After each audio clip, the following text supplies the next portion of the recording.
Greetings. A subscriber of mine has asked me to show him the focus tree for India in Millennium Dawn. So, this video is specially made for him because he's a long-time subscriber. If you're interested, then continue watching. Otherwise, have a great day. So, in Millennium Dawn, the Indian focus tree starts with an introduction to Indian politics. Atal Bihari Vajpayee is the Prime Minister of India under the Bharatiya Janata Party, which is termed as a conservative party. Then after that, we have something called recognition of Tibet as China, national highway projects. Remember that India liberalized itself in 1991. Before that, it was a kind of socialist. So a lot of economic leaps have been taken in the 1990s. Then we have settling down the Gujarat protests. So at Godhra, a bunch of Islamic fundamentalists threw burning hot fire inside a train filled with Hindu pilgrims, and that resulted in one of the worst riots in the history of India, because obviously force was met with force. The Hindu side attacked Muslims in retaliation, and the Muslims then retaliated again to kill more Hindus. It was one of the bloodiest days in Indian history. So India at this time was completely besieged by Islamic fundamentalism. Not Muslim, but rather Islamic fundamentalist attacks were happening almost every day. When we have Operation West End. So what to do? A joint summit with Pakistan, or do we have a Defense Council meeting? So do we have good relations with Pakistan or not? Easing military standoff, then we go to the Agra Peace Summit, which is a high-level diplomatic meeting between the leaders of India and Pakistan. So the Agra Summit can either happen as a very friendly summit with Pakistan, or it can happen as a man-to-man summit against the enemy. Then we have Legacy of Lahore Summit. In 1999, Pakistan attacked the Indian portion of Kargil here in Kashmir. The Indian army easily beat the Pakistanis back, but since then to this game start of 2000, India has been dealing with quite a lot of issues with the Pakistanis.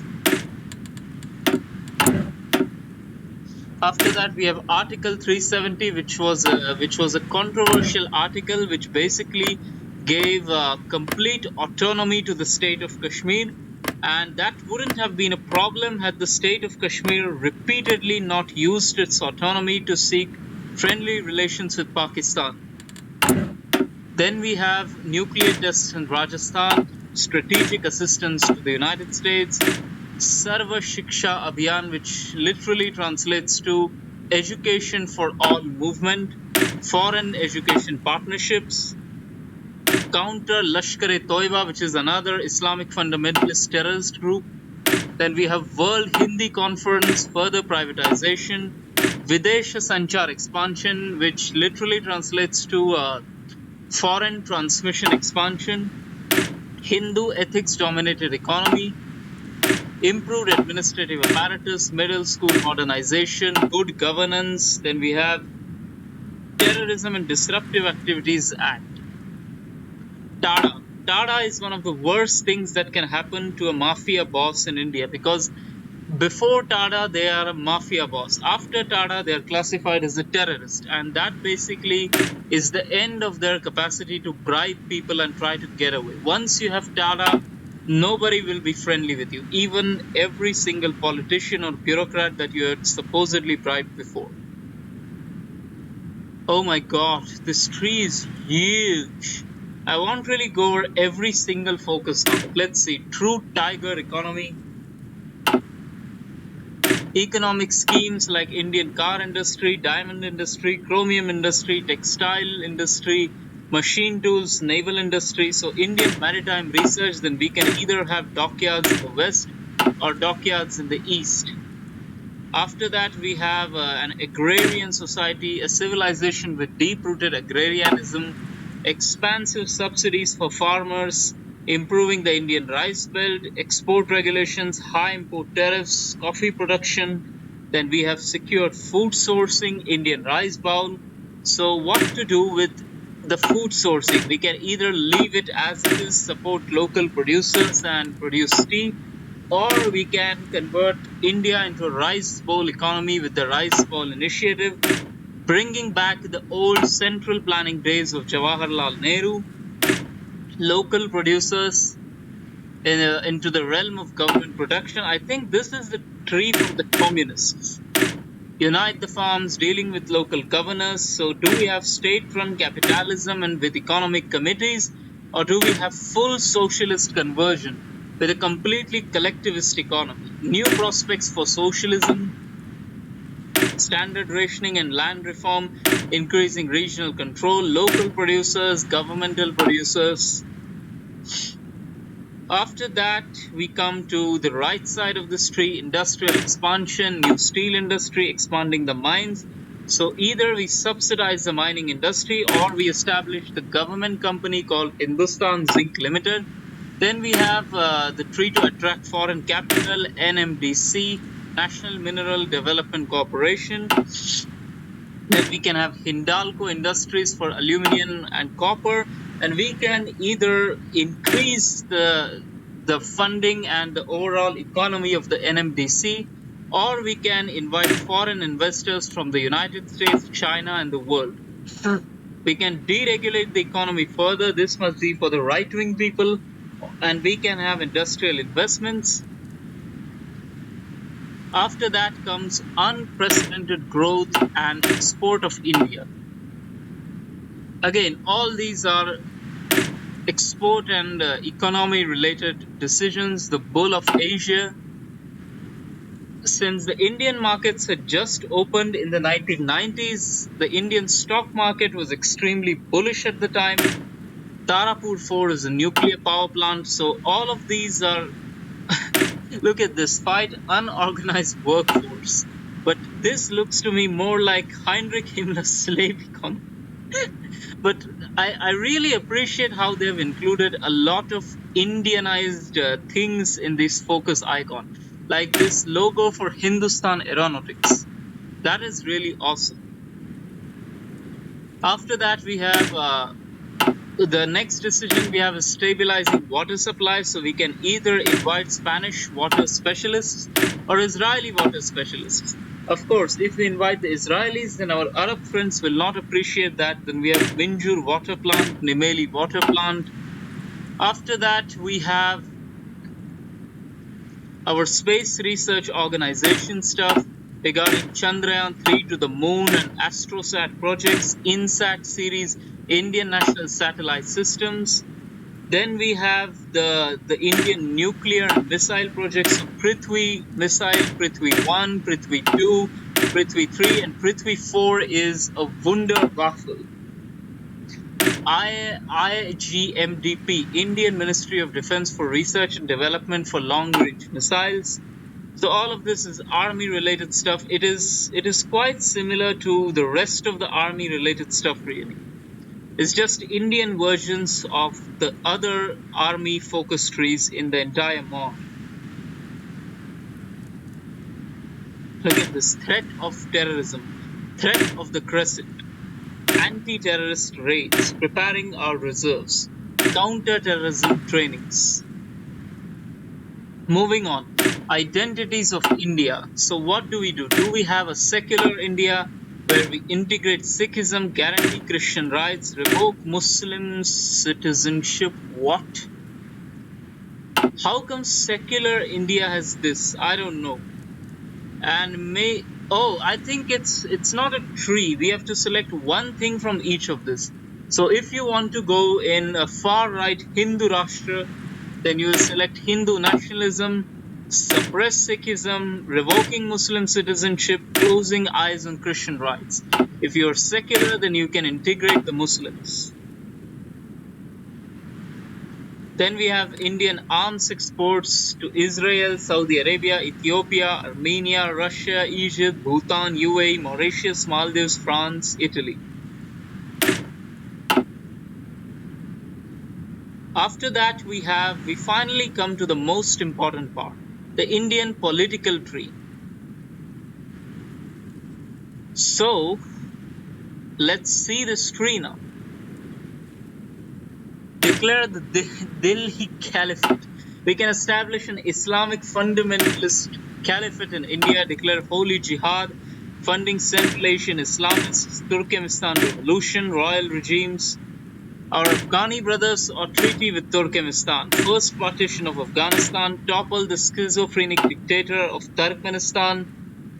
Then we have keeping up the reputation and Delhi Beijing talks.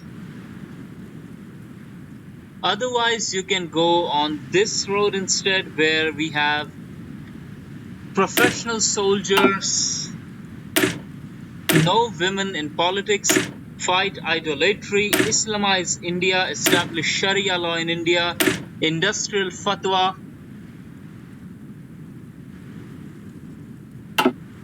Then we can support Islamists in Syria, we can support jihadists in the Middle East, we can unite the separated.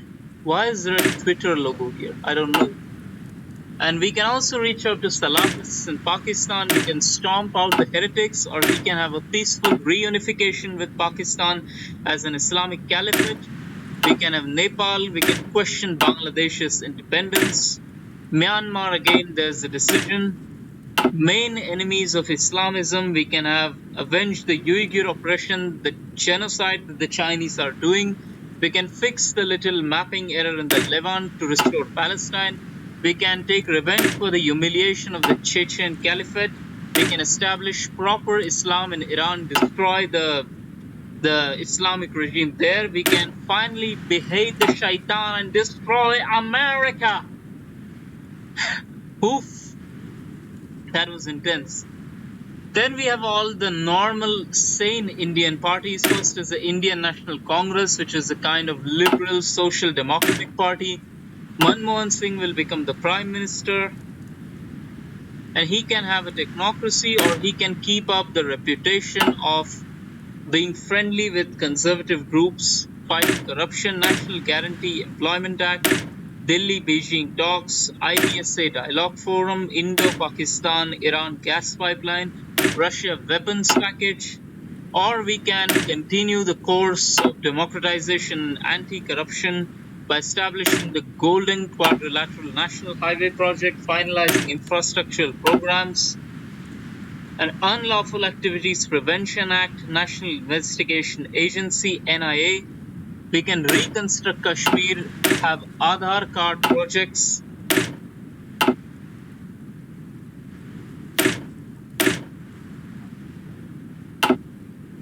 After that, we come to the final part of this, strong arming Hindutva. We can have Narendra Modi and his Bharatiya Janata Party coming to power. Oh, it's already in power, but he will be the successor to Atal Bihari Vajpayee. And while Vajpayee is of the more reformist or moderate wing of the BJP, Modi is of the more hardline wing of the BJP. He wants more Hindutva. Modi, rater of Indian politics, strong-arming Hindutva, abolish the planning commissions, national rural healthcare missions, cut 27% projects, reserve 27% of seats in AIMS. Then we can crush anti-reservation projects, Right to Education Act. But I think this part of the tree is shared with Manmohan Singh. Restrictions on NGOs to reduce Western ties, full economic conversion, free market, Sierra Club, check MSF, then we can check Awaz. So basically the thing is that during this time, many NGOs in India were in cahoots with Western people who wanted to influence Indian politics. But for people like Modi, most of those NGOs, even those NGOs which are not really involved, are in the radar of suspicion. So Modi will want to crush them. Digital literacy programs, urgent economic measures, Ujjwala scheme, to distribute 50 million LPG gas connections to women below poverty lines, prioritizing Hindus. Then only for one religion. Do you distribute it to only one religion, or do you give it to all Indians? That is the important questions. Else we can have the Communist Party of India. Oh yes, wait, Modi can also pressurize China. Then we have the Communist Party of India, or the Communist Party of India Marxist, which is more revolutionary and Maoist. So Communist India, empower the proletariat, National Federation of Women, a new international All India Youth Movement, Common Minimum Program, Operation Barga, a land reform movement to destroy the zamindar landowners, bring back 5-year plans, communist influence zones, annex Bangladesh, then befriend China? Or do we instead ally ourselves with the Vietnamese? Do we spit on the revisionists of China? Or do we have a Sino-Indian alliance? Then we can spark a revolution in Pakistan, a revolution in Iran, crush Nepal and Bhutan. Then we can have a subcontinent of socialism, friendship with the Russians, helping the CPRF, Communist Party of Russia, to gain power, promote Marxism in Indochina, crusade against religion to destroy, triumph of communism, new socialism of India, an Indian model of socialism, ideological commissars, military communism, Southeast Asian Soviet Socialist Republic. So we can literally reunify the entire continent as one single republic. Oh, man. Okay, then let's try this out. The Hindutva Front, which is even more far right than Modi. It is made up of people who think that Modi is a moderate. So first is Shiv Sena under Balasaheb Thackeray. He can stomp the pretenders. Else we have the Maharashtra Navnirman Sena, which is a Shiv Sena breakaway that is even more radical than even the Shiv Sena. Or else we can have the Akhil Bharatiya Hindu Mahasabha, which is actually a slightly older Hindutva party. The New National India, we can have Hindu nationalism, international nationalism, or we can have the Dharmic Alliance for all castes, and we can stop for Islam, or else we can preserve the caste system. If it is the Hindu Mahasabha, we can have Indian traditionalism, Hindutva Rashtra, deport unloyal Muslims, we can have religious convergence to bring Hindus back, anti-Western propaganda, anti-Chinese propaganda, prepare rebellion in Tibet, threaten Pakistan, prepare the tooth of the tiger, sharpen the claws, and prepare to attack the Pakistanis for Khand Bharat. Then we can have a Hindutva Rashtra, demand Nepal and Bhutan, demand Bangladesh, revive the Azad Hind Sena of Subhash Bose, influence Indochina, abolish democracy. Do we replace it with a benevolent dictatorship? Do we have a grand pan-India council? Or do we choose a new Raja for India? Arvind Singh Mewar, the king of the Rajasthani government of the Rajasthani kingdom of Mewar, will become the king of India if this happens. Or we can hijack the moderate voters. And of course, there's still some things remaining. Let's see. We can have the Samajwadi Party, which is the Democratic Socialist Party, the bicycle of socialism, because their campaign symbol is bicycle. Then we can have Orthodox Socialism, Socialist India, friendship with different religions, caste-wage balancing, neutrality politics. We can break the status quo of the two-party system of India, encourage birth, priority for families, preserve traditions, Indian primordial socialism, organize unity of social people, unit. Then we can invite foreign specialists, new Indian democracy, make threshold higher, anti-corruption efforts, ease the caste system, preserve social conservatism, regional redistribution, merge the Bengal Party, reform social economies, 7030 economies, 30 are rich, 70 are not rich, this must be corrected, changing stakeholders, praise the union, Indian green GDP, equity, non-equity. Then we have the Bahujan Samaj Party, which is a party that claims to be fighting for the the lower castes of India, the oppressed peoples of India. So the torch that Ambedkar lit in 1927 has now turned into a wildfire. Ambedkar was a social reformer who abolished the caste system in India.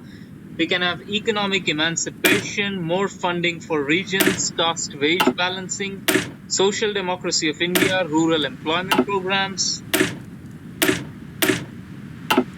crush the caste, appease all castes, new Indian education.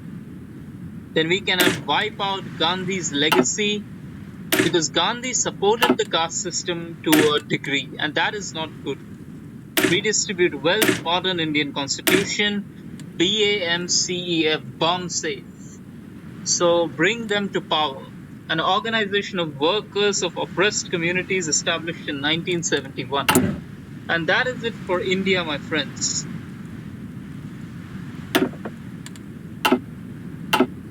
Thank you. Have a great day.